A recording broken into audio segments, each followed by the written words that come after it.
All right, guys. So another episode here in your 20s. I'm here as always as well. So if you haven't checked out, go check out the Zan podcast too as well. So we're here with the disruptors, and correct me if I'm wrong. We've been debating about this the past couple minutes. So it's gonna be Thayer and Noor. Yes. All right.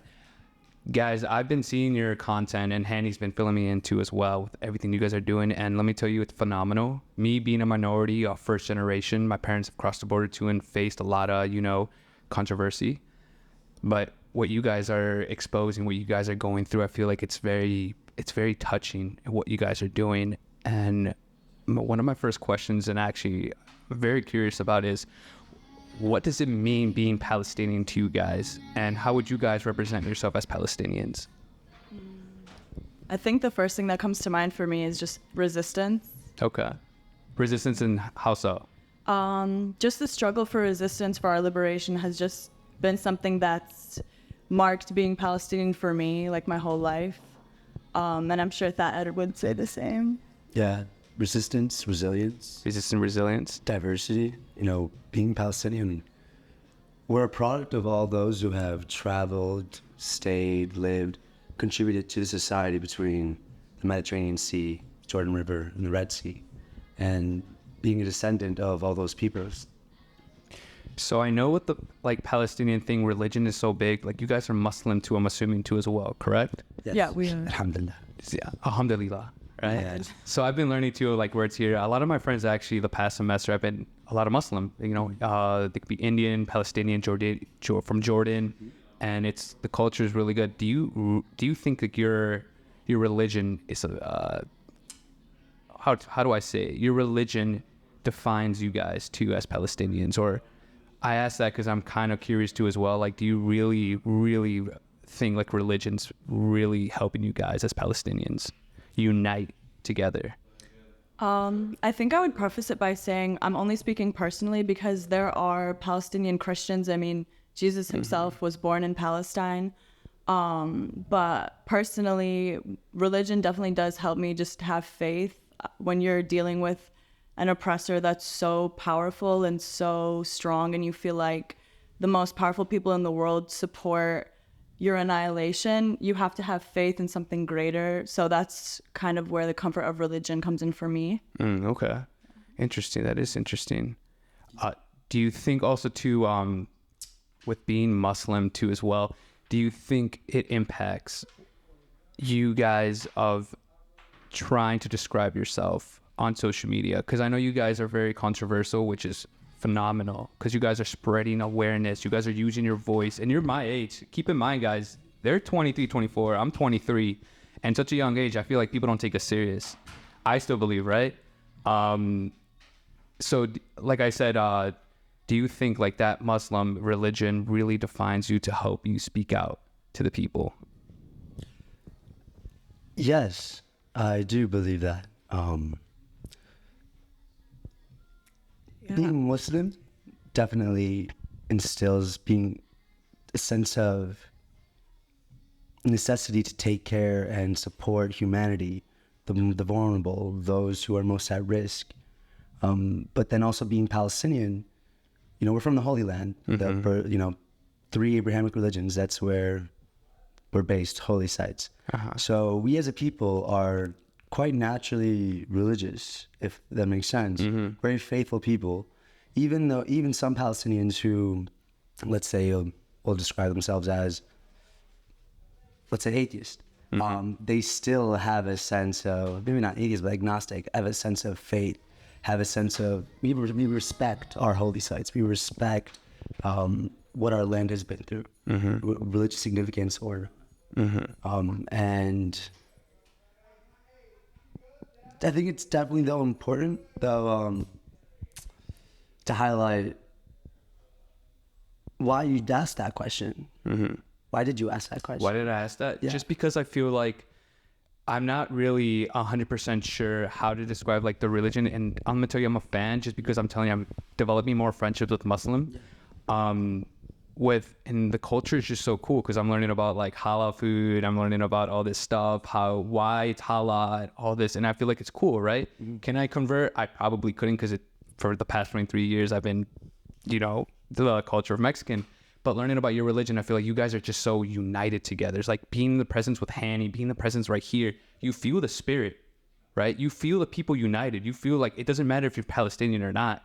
You guys are fighting. If someone's from Jordan, if someone's from India, if you guys are Muslim, you guys still unite. And I'm hearing it. Norhan, I don't know if you had the pleasure to meet her. She's a singer. She's Egyptian. And when I had the podcast with her face to face, she sings like if you guys are brothers and sisters, and she's Egyptian. So to me, I'm just like, you guys are united by religion, which is why I ask. Like that, the religion just bring you guys together, and you guys don't care where you guys are from, where you guys are born. Exactly. Right. It transcends color, race, where you're from, your class, your status, everything. It transcends all of that. We all have one God, and we all submit to Him. And considering each other's brothers and sisters in that process, in the submission to God, does also hold a sense of responsibility for each other. That we will take care of each other, we will support and uplift each other, but also not let the other go astray. Okay. So with the topic over there and the stuff we're seeing on social media going on in Palestine, and what you guys are doing too, and everyone united, what do you think their people's spirits feeling like? How do you describe your people's spirit? Definitely very, very strong and passionate, but also kind of like lighthearted, like sometimes like a little silly. I like to say Palestinians are like the most unserious people, but that's kind of what's kept us going, for 75 years of occupation. You need to have such a strong conviction, such a strong love for life, and I think without that, the occupation would just not be as digestible as it is for Palestinians. The only way to cope with that is to kind of carry ourselves in that way where we feel so strong and so passionate about things that are very serious, like our livelihood and our liberation, our freedom. But at the same time, in order to keep ourselves sane and to keep that love and tenderness that we still carry for each other, we need to be a little like silly about things, I guess. And I think I'm going to once again say resilience describes our spirit on social media and off social media. We don't want to be posting the most horrifying videos of our people. We don't want to be constantly reminded of the atrocities on our news feed, but we have to. And we don't really do that for ourselves. We do it so we can help wake up others. And because we believe, this liberation that we are aspiring to, it's not only our liberation, it's the liberation of all. It's the collective liberation. Is there something, since you said you guys want to spread that message to wake up other people, what is that you want them to wake up and, to do something different that they're not doing right now? I guess for me, I would want people to understand that they aren't isolated from the events of the world. Like, even if it's not happening necessarily like in their city, in their country, if it's something across the globe, it still affects them. And to maybe start seeing themselves as not like citizens of Chicago or of the US, but as citizens of the world who are impacted by things that happen, whether it's here or in Palestine. And to empower themselves, to understand their personal power, and maybe, not just their personal power to help people, but maybe their personal power in oppressing other people. And even if it's in some subconscious ways or ways that they might not realize, like through corporations that they're supporting, or maybe certain politicians that they support, or certain governments, to understand how all of that is connected and how all of that could maybe be affecting somebody in Palestine or honestly anywhere else. And to feel empowered to do something about that, and to understand that if that type of oppression exists, it could also affect them in some way at some time, and that they don't have to stand for that, and that they'll find so much more love and community and strength standing with oppressed people, especially like Palestinians. So do you feel like it's more difficult? Do you think like I'm assuming too, there's people too as well that don't really pay attention to it and they're just like, I'm not over there, not my problem. I'm assuming. Yes. Okay. Very much so. Those who are on that unfortunate page are living in a state of ignorance, are too comfortable with the status quo that they are benefiting from. Little do they know, these same people also their lives are being affected by the same system that is committing atrocities abroad, but they just don't see it. Some people say they don't have the capacity, quote unquote capacity. They skewed the meaning of this word to think or research or to understand what is happening in other places. They're using this word to prevent themselves from being empathetic, from hearing other people out. And that's their consciousness at a stalemate, you know? There are people, I think maybe every Palestinian, especially in the States, or in the West, can say there are people that we love or loved that are silent. Now they're just silent. They're not advocating for the colonial entity, but they are being silent about the atrocities. Okay. And we've been patient, you know. The years we put into organizing was for a purpose, to educate, to bring awareness. Those hours of conversations I would have with my non-Palestinian friends had a purpose. I wanted them to know what I was going through and what they unknowingly are contributing to with their tax dollars. Right. Complicity, right? And now we reached the point to where it finally faced them, right? This reality faced them. And some unfortunately turned away, even with the knowledge they knew. So when you're actually conversating with these, with the people that are just not, let's say they're ignorant, how do you confront that? What do you feel? I'm assuming like you guys are like stressed out, like, yo, like turn your head and knock them on the head or smack their lips, right? But how do you deal with that anger, that stress? I wouldn't. They're not worth it. If you're unable to feel for me right now, why am I going to dedicate energy to convince you to feel for me? You know what I mean? Like, I presented many opportunities. On our social medias, we presented many opportunities prior to this extremely severe moment. Okay. And they did not take it. And like, I'm telling you, we had a lot of discourse even within our group about some people saying, oh, let's still continue educating. And then a lot of also people saying, there's no point. Right. Because these same people that need education, the only way that they will benefit from it is if they seek it.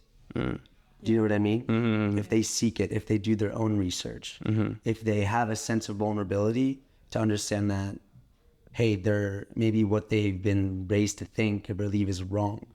Do you think the news have something big, like the media pushing out, maybe they're brainwashing their heads? Maybe they're just like, that media is pushing out, hey, think of this, think of that. Because a couple months ago, I don't side with no one. I try to stay out of politics, right? Off camera. But I kept seeing a couple months ago that everyone was like, pray for Israel, pray for Israel, pray for Israel. And it was wrong to be Palestinian. And that's what I saw and how I took it, right? Now the past month and a half, it's like, go for Palestine, and I'm seeing random people just say, I'm supporting Palestine. I'm like, do you support it because the media's telling you, or you support it because you actually know what's going on? Yeah. You know? Which is why me and Hanny off camera, and Hanny, you know this too, I ask him questions because I'm genuinely concerned, like, what's going on? Before I hop on this podcast, I have to understand you guys. That's why I'm asking you about being the religion, like Muslim.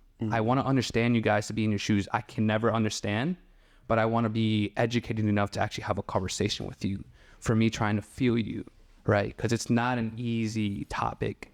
That's why I said, do you guys really think like the media's pushing that and brainwashing people? Definitely. I think probably the most dangerous thing to maybe people in the West that's like contributed to the genocide in Gaza right now is just the misinformation in the media. Right off the bat, our own president was perpetuating lies about like 40 beheaded babies, about mass rape that was happening in Israel. But when in reality, like there's no evidence of these, they were proven to like not be true. But even if they come out and they say, oh, we perpetuated this misinformation, I mean, they'll never say it like that. But the deed is done at that point. They already spread this narrative. And as Palestinians, I mean, even not Palestinians, but Arabs, we have been fighting the terrorist allegations for so long. And we already had that dehumanizing rhetoric to fight back on, and we've been for years. So when something happens that the entire world perceives and deems as terrorism, and the media just runs with that because, you know, sensationalized media makes them a lot of money, then a lot of people, of course, are going to get the wrong idea because they were never taught to question the media. They were never taught to, think for themselves or just like question what's in front of them. And I think that when you find something that confirms what you've been thinking for like a long time, and you see, influencers and celebrities supporting that, then, and even your own president, then why would they question it? And if it just confirms it for them, then they just kind of ran with it. And I think that when the journalists in Gaza, like, I don't necessarily think it's the media that has turned all these people's, minds. I think it's the over 24,000 martyrs that, are now clear as day. These journalists in Gaza who are showing what's happening in their everyday life, that Israel can't hide its genocidal face any longer. The media outlets now are realizing that they're not the only players in the mediascape. And I think that's what's changed people's mind. I think in the age of social media where you can see exactly what's happening on the ground and you can't deny it, then, I think people were like, oh, okay, like maybe I did have the wrong idea. And I do see a lot of people becoming enlightened and listening to Palestinians. So I don't necessarily think it was like the media that's like now like changing what people think. I think that, they know that they might face some repercussions if they don't start acting like right. Supporting, yeah. Yeah, exactly. So I think that's probably the main thing. If I can add to that as well, like when the deed is done and American media and politicians spread misinformation or lies, I don't think people realize that directly is this colonial state uses that justification to massacre, aim at hospitals, kill, destroy. They don't realize that what is said here, even if it's false, will destroy a whole city overseas. And this has some parallels to during the Iraq War, when the U.S. invaded Iraq. The U.S. media actively convinced, based on lies, false propaganda, about what was happening with Iraq, invaded Iraq, destroyed the whole nation. And the country is still facing the consequences of that invasion. And the media, I personally think they did nothing to help support us. These changing minds are, as I would like to think, are the result of all the effort every single ally and Palestinian in the struggle of liberation has put forth. And there are people that will say like, oh, I like to look at different news sources. I like to do,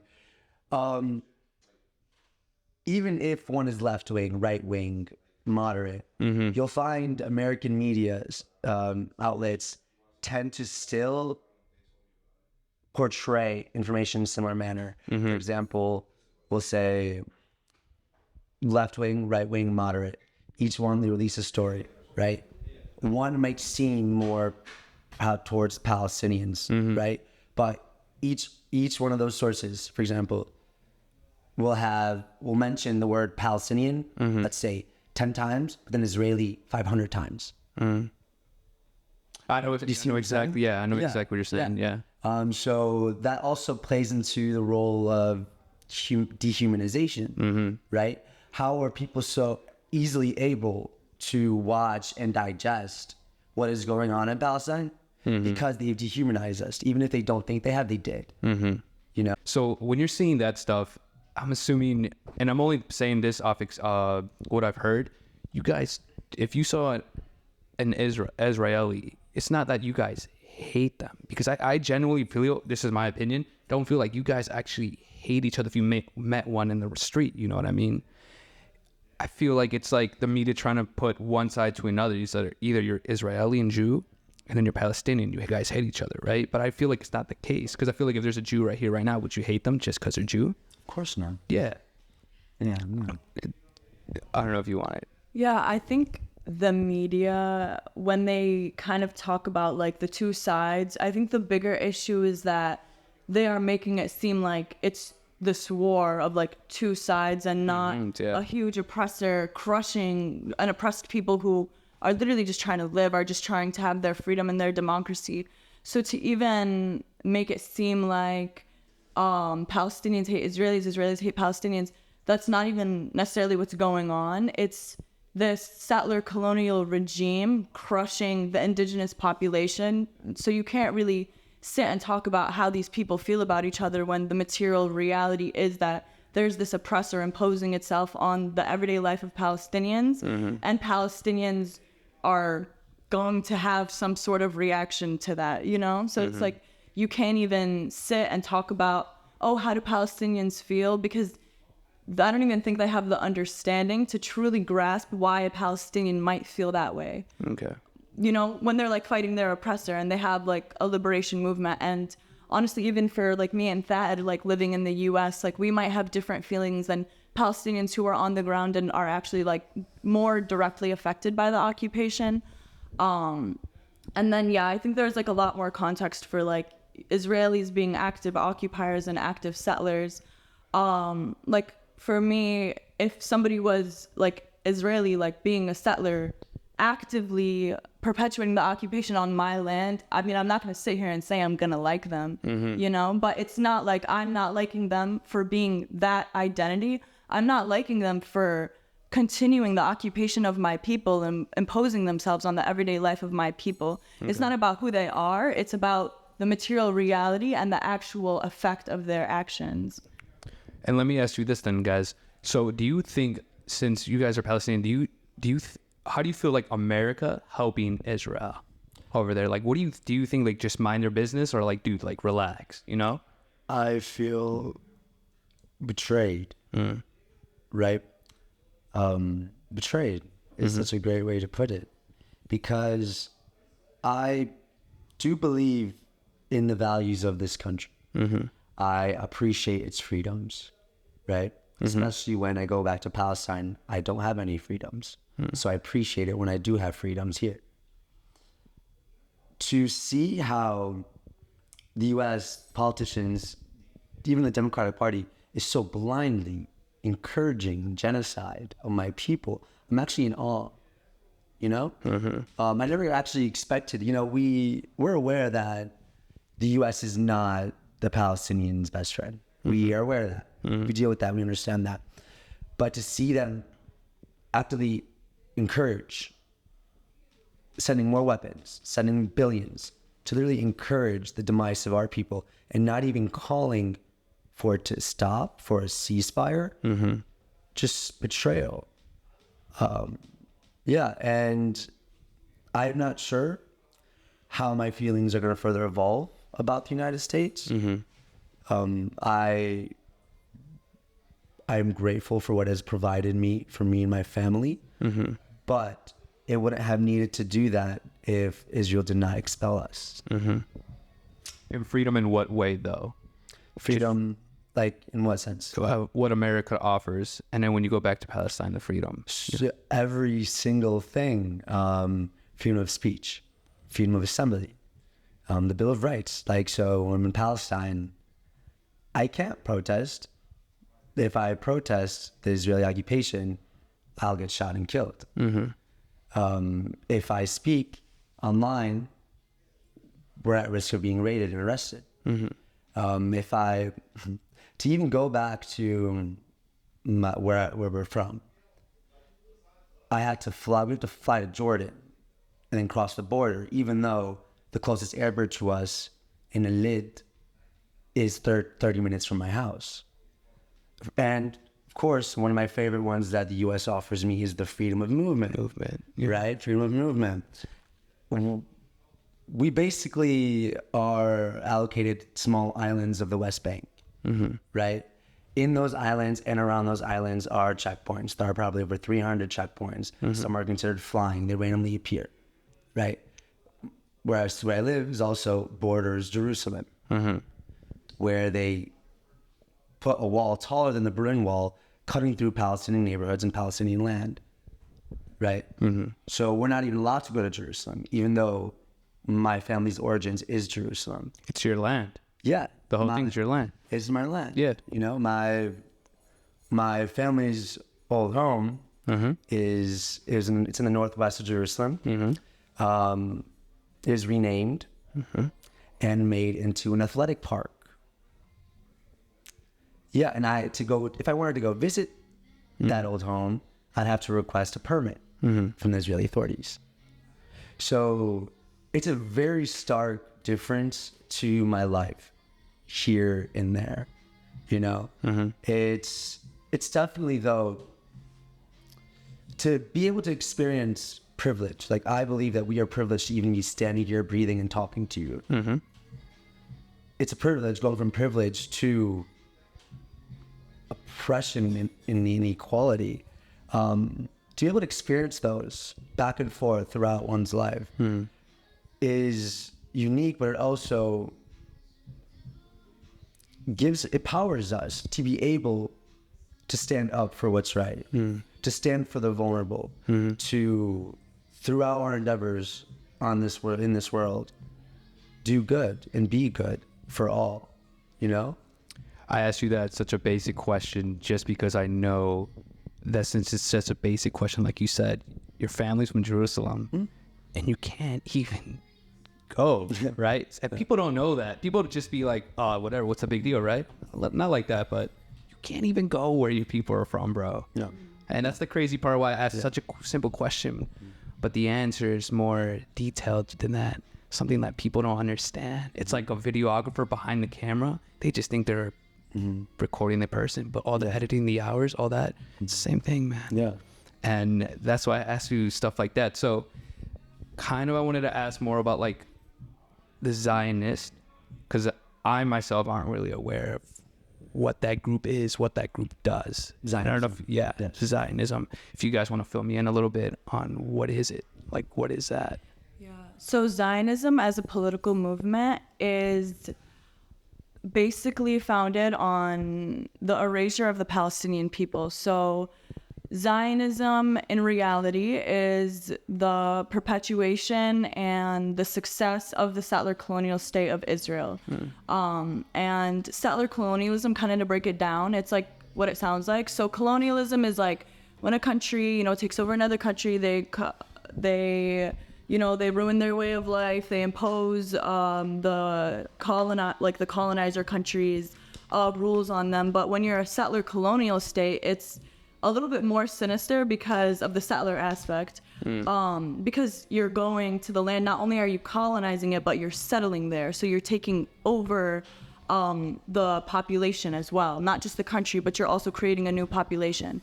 And in order to do that, especially when there's people already living there, where do they go? In order to have the country, they have to leave, which requires ethnic cleansing. So you either murder all the people there or exile them, which is what has been happening in Palestine for 75 years since the beginning of the Nakba in 1948.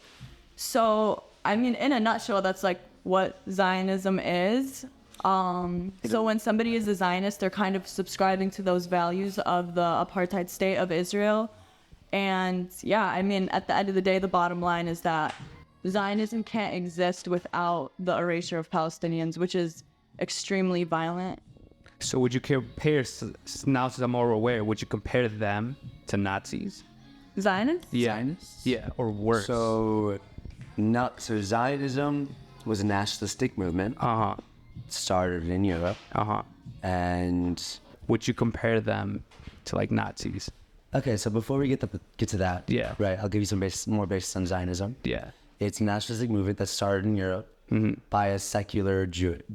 Theodore Herzl. He was not a religious Jewish man. He was secular. And it enabled for the establishment of a Jewish homeland in Palestine, a exclusive homeland in Palestine, a region where, and that wasn't majority Jewish. Okay. Of course, there were Palestinian Jews, but it was not majority Jewish land, correct? And to proceed to do that, right, you have to spew false, lies, propaganda, and kind of census claims, like Israel having the right to exist, right? But people forget that states don't have a right to exist. People have rights, and these rights exist to protect them from states and each other. Okay. Right? People also have the right to self-determination. And self-determination is people being able to fully control their lives, what they do, how they do it, where they are, where they want to be, where they want to see. Right? To establish this Zionist colonial state, it had to completely erase and continue to erase the Palestinian society that has been over hundreds of years, right? And how does it do that? To uphold an ethnocracy, Jewish supremacy, right? So with Jewish supremacy,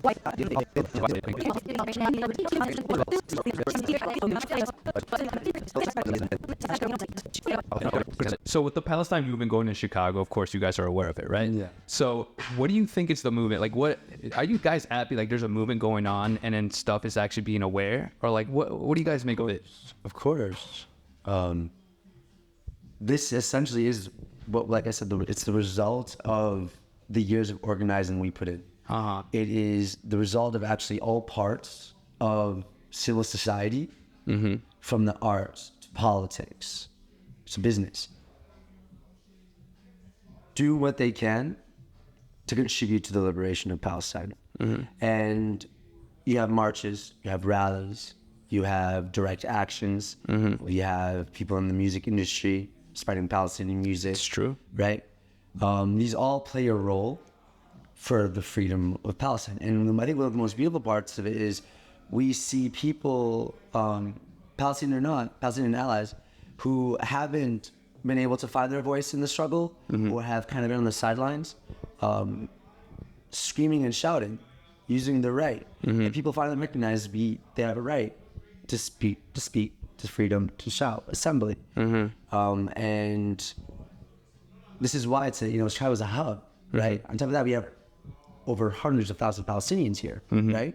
So it's only natural for us, as we invest in ourselves in the communities, that the community, as they're evolving, as it's growing, is reflecting on what is happening in reality, current reality, right? Yeah. What could be done differently though in Chicago that you would want to be different?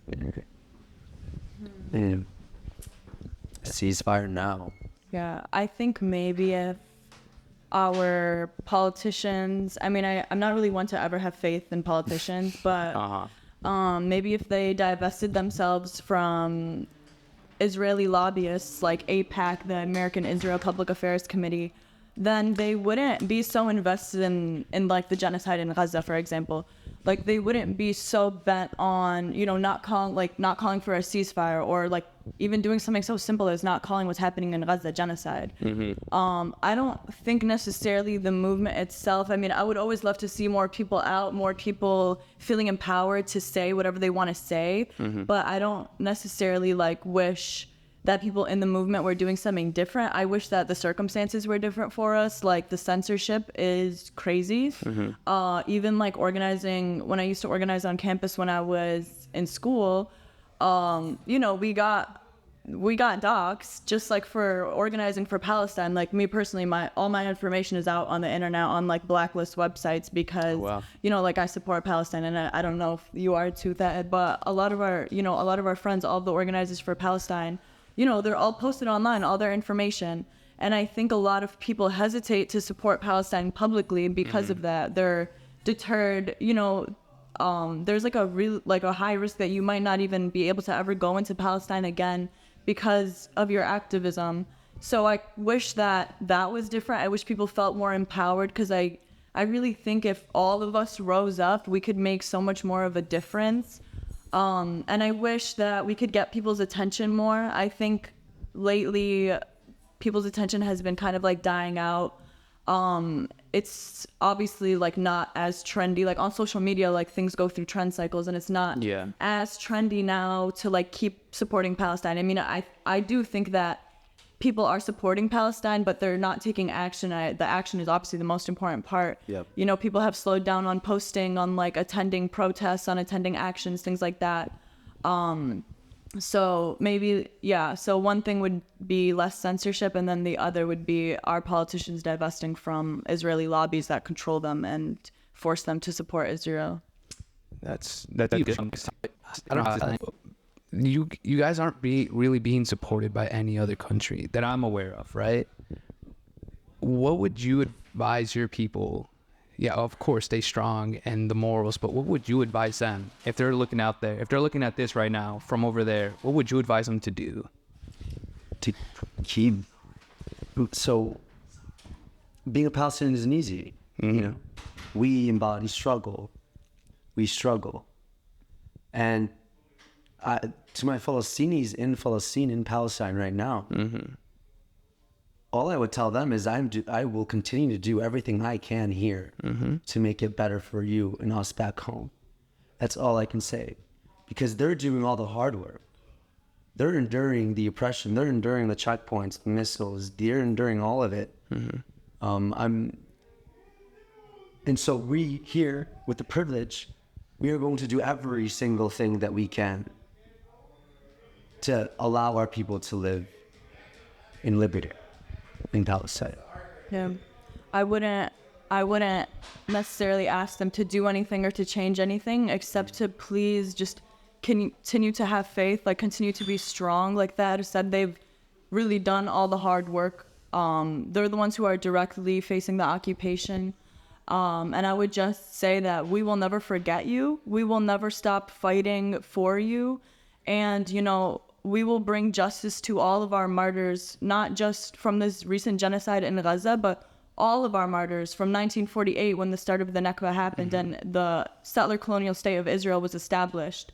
And to just, honestly, I kind of feel like I can't even give them any advice, because they're the ones who have taught me to be strong. They're the ones who've taught me what it means to love, have so much compassion for your people and your land that you will literally put everything on the line in order to fight for it. And honestly, I would just tell them thank you for that. And hopefully one day we will free Palestine and we'll all be together, you know, having breakfast in Jerusalem, and then we'll go up to Haifa, and then we'll go to the West Bank, and we'll be able to do it with no restrictions on our movement, and to just pray for that day and to just wait for that day to come and have that help us hold on faith until then.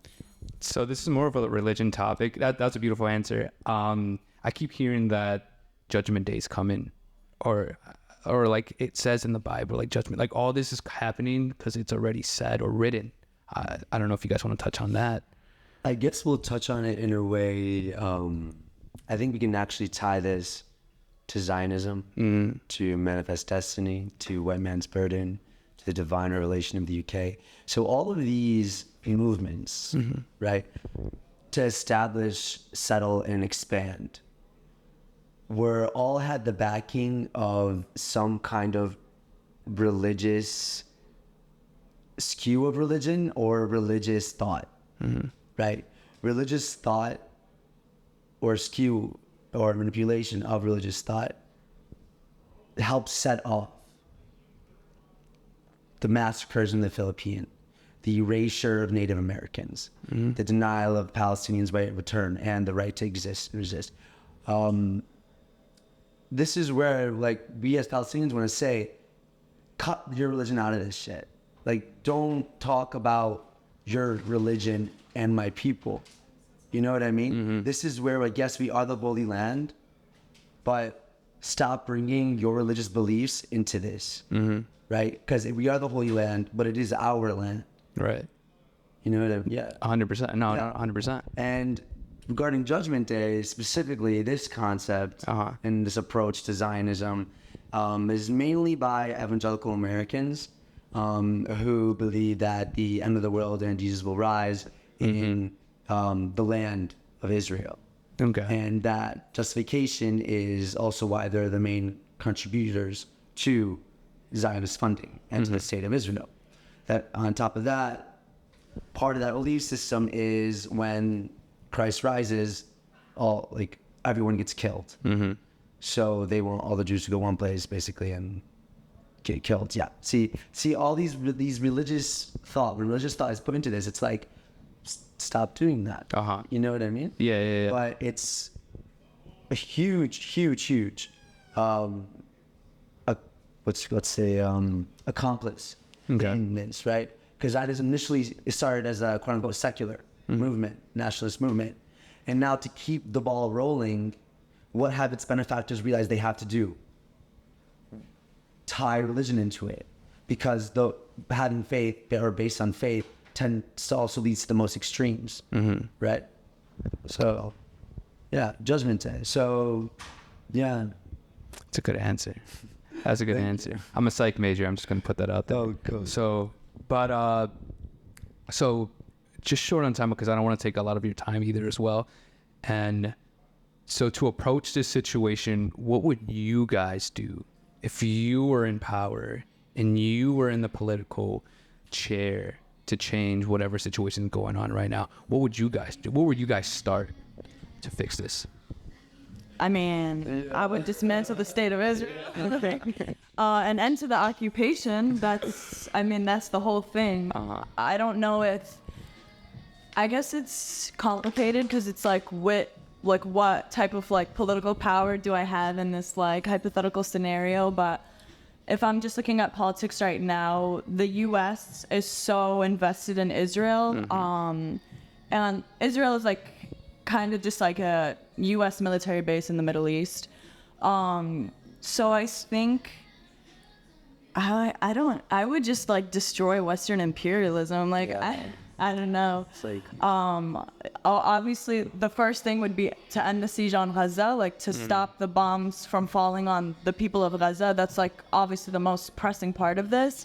But then after that, an end to the occupation, so that there's the full liberation of Palestine from the river to the sea. And then hopefully that would have a chain reaction across the world, just freeing all oppressed people from Congo to Sudan to here in the U.S. where Black people are still oppressed by U.S. imperial interests. That is true.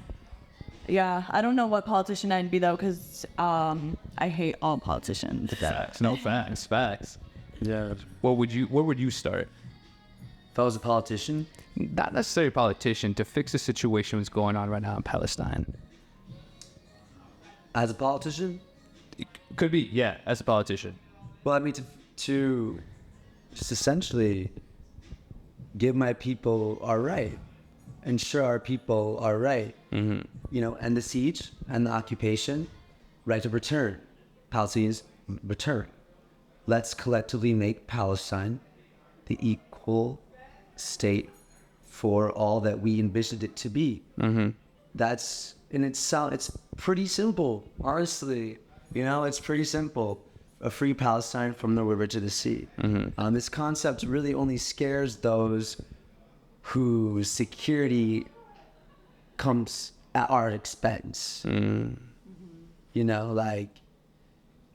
Our freedom, if that scares you, you are the problem. Our liberty, if that scares you, I should be scared of you. No, right. Yeah. Something political that is happening right now, though, that I guess It's important to mention. is important to mention is on December 29, South Africa filed a case in the International Court of Justice against Israel. So they filed a complaint to investigate Israel for genocide in Gaza. And what countries can do now is file something called the Declaration of Intervention to support South Africa's case.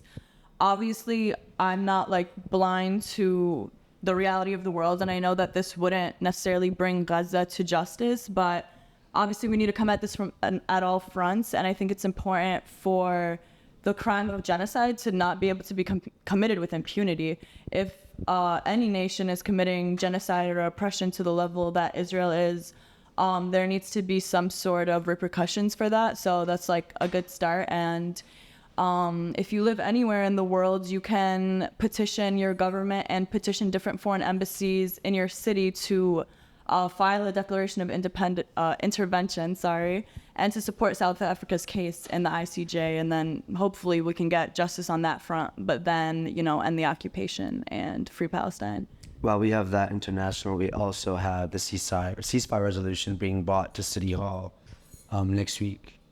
So, Oh, really? Yes. Okay. And we worked very hard to help make that happen. Because unfortunately, those that we did elect and will not elect again ignored us, right? So I think a lot of people in power in America, I don't think they're realizing, or they refuse to realize, that they will lose. We put them in power, and we will respectively take them out of power, and put those who respect humanity, who respect and actually stand for what we believe in, but also what they said they believe in, and out. Yeah. And I think that ceasefire resolution is going to be introduced in City Council on either the 23rd or 24th of January. So if people want to come support, they definitely should. Of course, 100%. Yeah. And they can also in advance call their aldermen and ask them to support the ceasefire resolution too. Yeah. Okay. I want to change the topic a little bit, because I feel like we covered a lot too as well, and I feel like it's a lot to intake. Let's talk about a little bit, like, the past couple minutes about you guys. Like, what do you guys like to do? Who are you guys, right? Everyone, we're just jumping in right now, and and I like some tacos. But like, what do you guys like? What do you like besides to do on your free time? To be free. And freedom for me has to be manifested in multiple ways. And for me, it's to dance, to read, to spend time with family. Like, the idea for freedom, for us Palestinians, is pretty intense. It's an immense feeling and a desire, and we try to include that in our daily lives in every single way. And so, yeah, I just like being free. Yeah. That's such a key there. I think when I'm not organizing, which takes a lot of my time because it's what I do for work, and then also just every other second of the day. Especially recently, I don't know, I just like to love my friends and cook for them. I like to cook. Also, I'm a fashion designer, so I like to do that when I have time. Yeah, I like to read, I like to write, I like to hang out with my cat. But yeah. We're also going into law and medicine. If you just want to tell people your social media, where can they reach you at? You said the date's going to be January 23rd, right? Yeah, or 24th. 24th? It's not finalized. Okay, so that's still pending as well, too. Just shout out your socials to the camera, to the people where they can reach you at, and anything Well, my social media is kind of private, but if you want to stay plugged into what's going on in Palestine and Chicago, you can follow different Instagrams like USPCN or SJP Chicago. There's also an Instagram called Direct Actions for Palestine Chicago, where you can see different actions that are happening. Yeah, And this one. See what's going on in Gaza. And yeah, if you want to see what's going on in Gaza on the ground, there's different journalists, Mu'taz Aziza, Bisan, Plastia. Am I missing any name? Yeah. And then Eye on Palestine is also a good one to follow just for the news. Al Jazeera, yeah. Electronic Intifada. There's a lot. Yeah, we can also nothing Western, Yeah. I think a good rule of thumb is if it's coming from the IDF or the U.S. government, it's just It's a no probably go. not it. It's Probably propaganda. definitely propaganda. Yeah. You can reach me on Instagram at Thad Kiswani, TheAlkiswani. I hope this doesn't get me doxxed, but the reality of being who we are, possibly. Yeah. Oh, and also I should shout out Code Pink Alert on Instagram. That's the organization that I organize with. So, yeah. And you can follow the campaign for the ICJ there too if you want to stay connected with which countries are supporting Africa in the case in the International Court of Justice. And I know Nuad and I, well, mostly Nuad, did just shout out a lot of ads. We can share it and like maybe you can post it on there. We can post it on the YouTube thing. Yeah. We can post it there. But guys, thank you for your time, and I'm gonna go as label you guys as the disruptors. The disruptive. Thank you so much. Thank you for having us.